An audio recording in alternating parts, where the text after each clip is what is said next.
Just to prepare your mind that this will be a long video, and it's gonna be long for a reason, because there is a whole lot that we will delve into as we deliberate upon this issue of this tension between Nigeria and the United States government. There are fractions of Nigerians that are okay. In short, they want Trump to make haste. They want him to come quickly.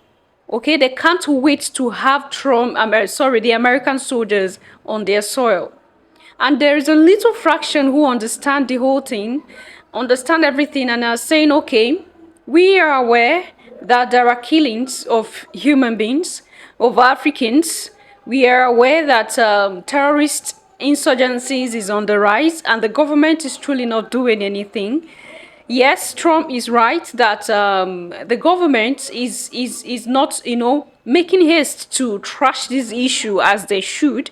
But we do not want the American government to be the one to come tell us how to solve the problems in our land.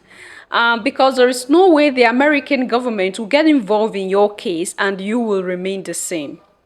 These are for people who truly understand this whole thing. But majority of Nigerians are saying that they do not care anymore. They want Trump soldiers, they want American soldiers to be on the soil of Nigeria.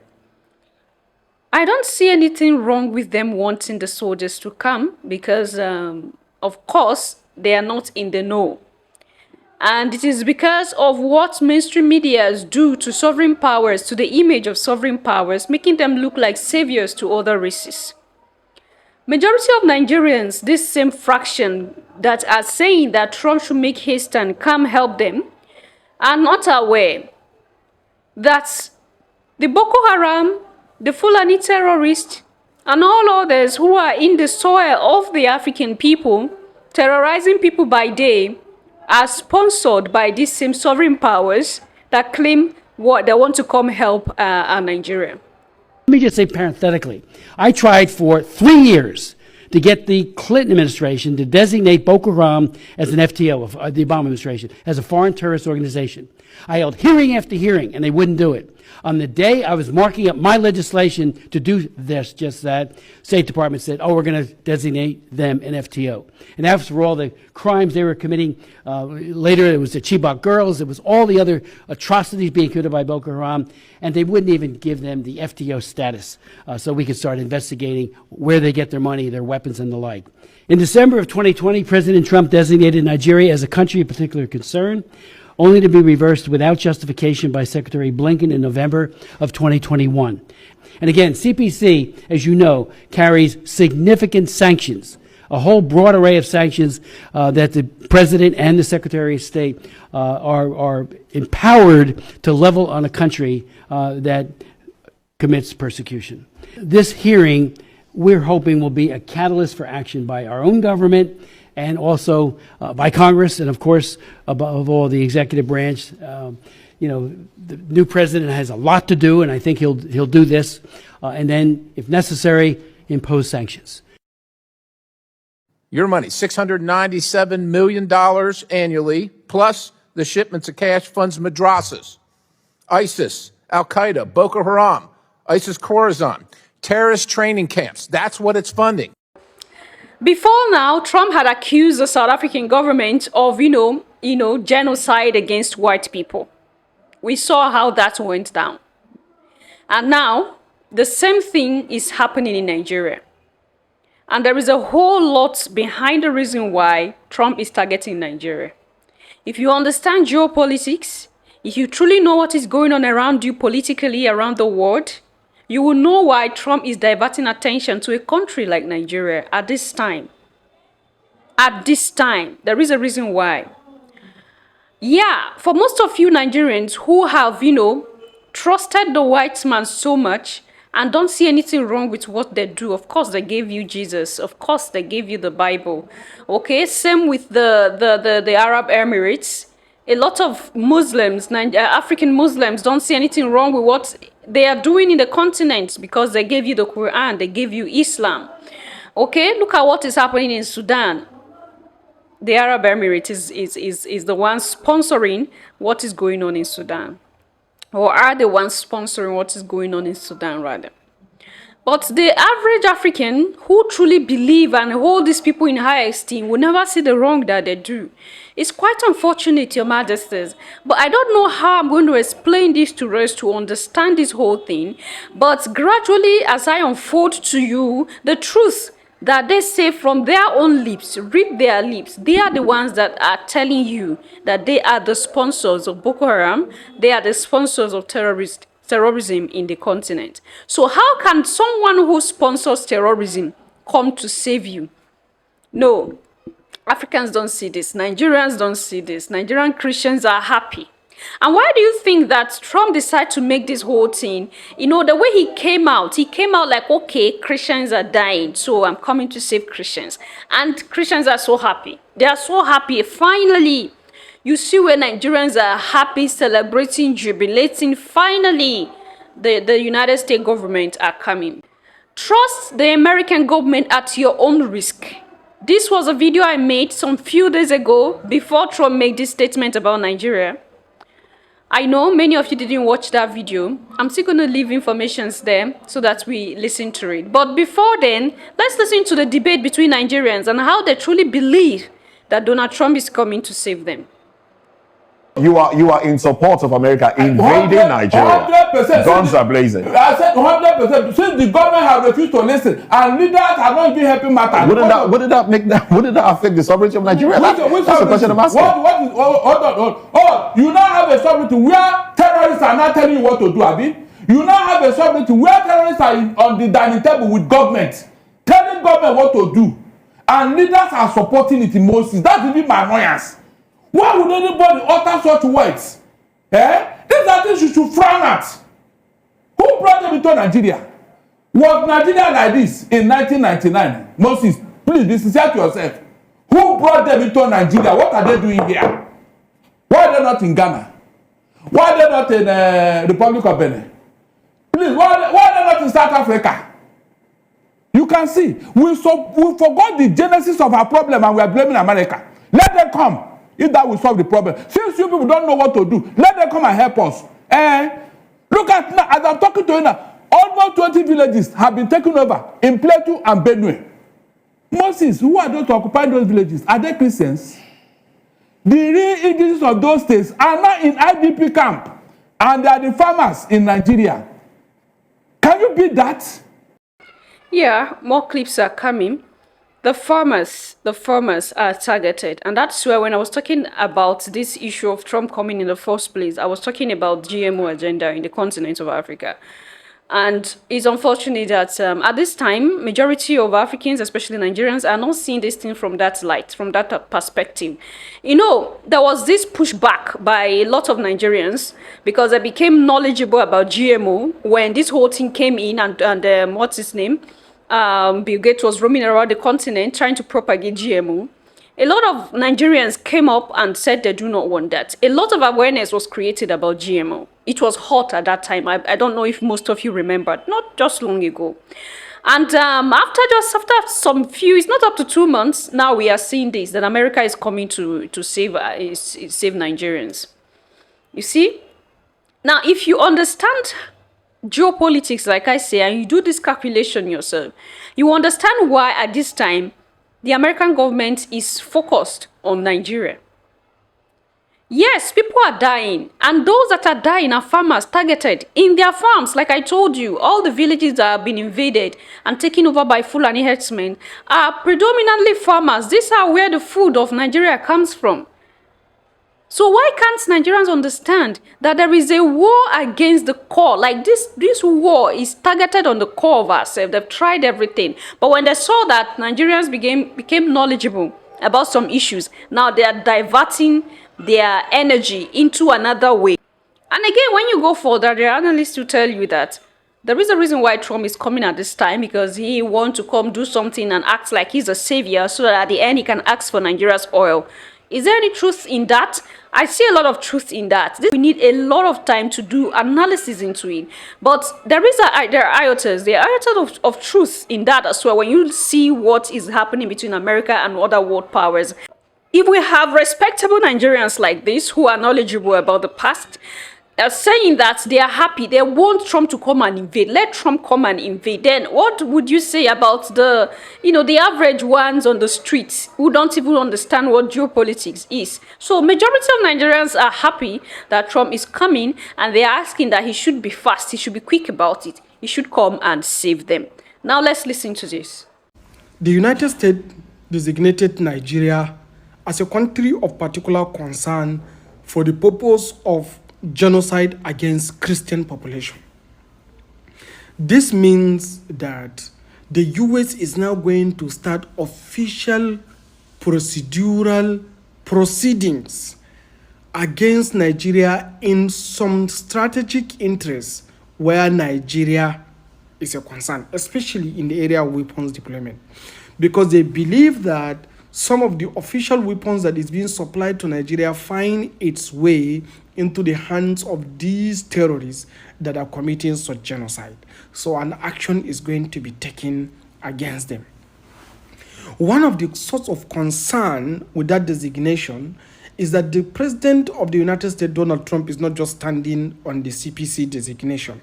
He is also requesting that the House Appropriation Committee chairman and some of the committee responsible, like Tom Riley, to sit down and come back and report to him. And he claims that he will not stand idle by to see fellow Christians are being killed in Nigeria. Most possibly, there is a program or a plan for the boots to be on the ground in order to help prevent the genocide. Most possibly, this is also one of the factors that they are likely going to consider. It means that the general failure of Nigerian leadership may lead to the US boots on the ground in Nigerian soil. And this is very, very damaging to this country. So it means that there is a general vote of no confidence on the current leadership system of the country. They believe that there is a general failure of leadership to provide security of life and property, and that they must do something extra to be able to help in provision of this protection for the life and property of some of the citizens in Nigeria that they're concerned about, especially the Christians. And I believe that's what it's trying to do. So here is what I want to say. The Muslims in this country should not see this as a direct attack against them. Rather, it's a direct attack against the militant terrorist organization.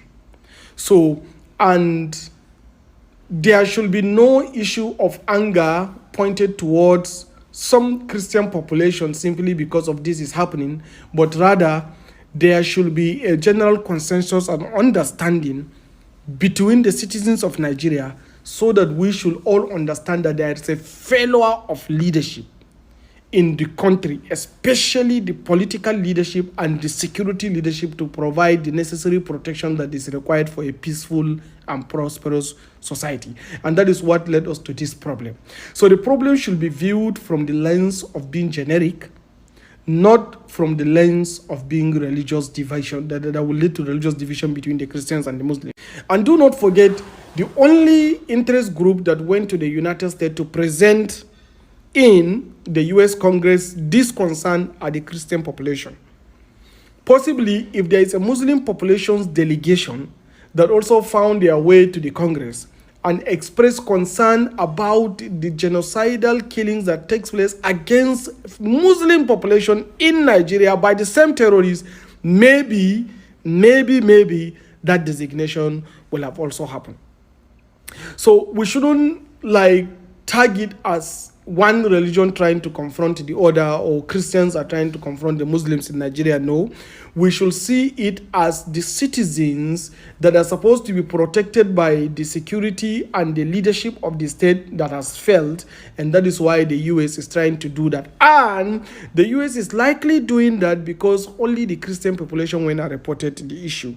The unfortunate thing is that what majority of Africans should know, they don't know.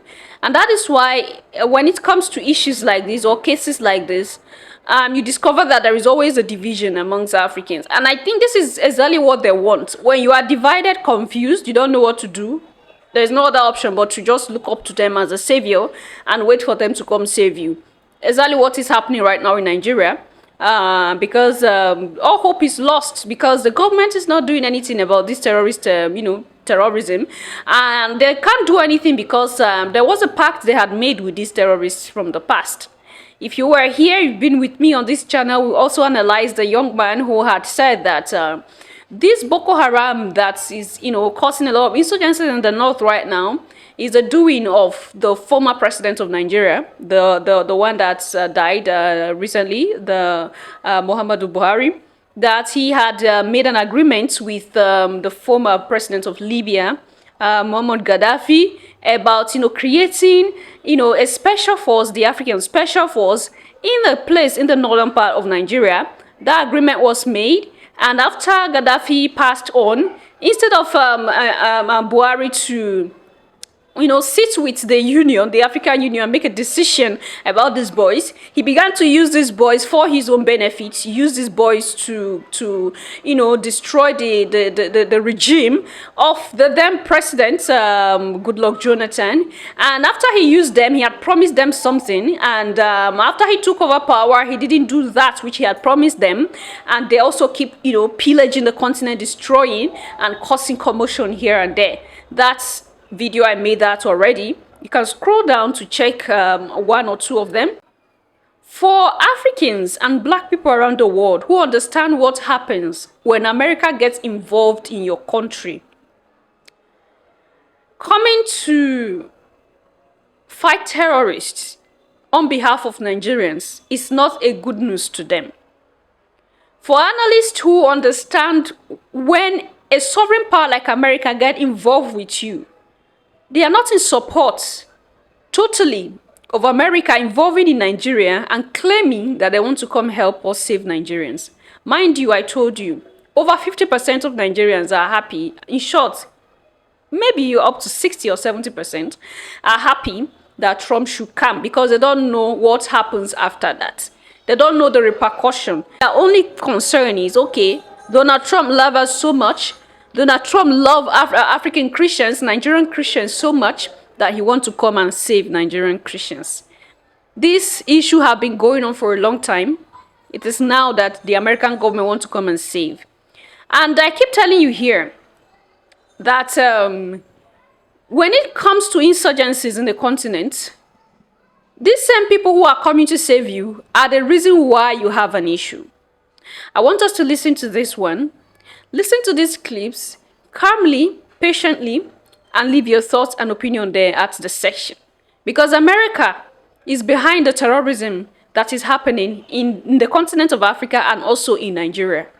The American government morally cannot come out and tell the world that they do not know what is happening in Nigeria. They are aware. They know what is going on because they are funding these terrorist activities. America have been funding terrorist activities in Nigeria. They have said it, the Congress have said it, and also listen to, the Kissinger report of 1974, and why there is always a target on African countries or countries in the motherland. Did you know that decades ago, someone in the White House wrote a secret report claiming that Africa's growing population was a threat to the economy and security of the United States? As far back as 1974, the Kissinger report identified population growth in Africa, Asia, and Latin America as a threat to US security, fearing it would increase demand for oil, food, and mineral resources. The proposed solution was to slow down population growth by any means necessary. But how do you shrink future of whole continents, one may ask? Simple. Build systems that appear friendly.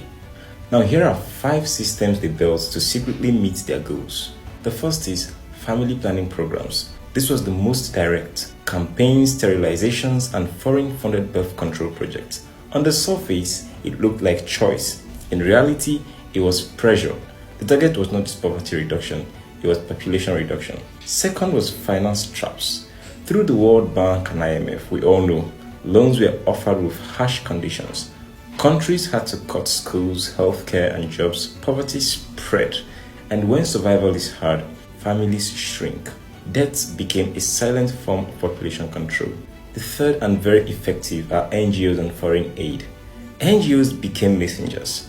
Behind the free clinics and supplies was a push: fewer children, more family planning, more birth control, and if a country resisted, aid was reduced. It was a soft but powerful pressure. And the fourth here is military bases and wars. Where persuasion failed, power spoke. US and Western bases spread across Africa. Leaders who resisted faced coups, sanctions, or war. Conflict doesn't just unalive. It also breaks communities, delays growth, and reduces population. Some wars were quietly funded to keep nations weak. And the fifth here is food as a weapon. Most recently, we've seen GMOs, and the food aid looked like charity, but they created dependence, while aid programs came with hidden rules. If you wanted food, you had to accept their terms, including population control programs. You see, every piece fits one big puzzle. Finance keeps countries in debt, food creates dependency, NGOs push agendas, military bases secure resources, and family planning limits growth. Together, they enact the Kissinger Report's core idea: slow down the global south, maintain dependence, and prevent it from rising as an equal. Keep trusting the global order even in the face of glaring receipts. I am Izuman. This is Chronicles on Power. And until I come your way again, please stay informed. Dejenu. I'm going to see you in my next one. Until then, love yourself, love others, stay safe, stay positive, always, Your Majesties. Bye for now.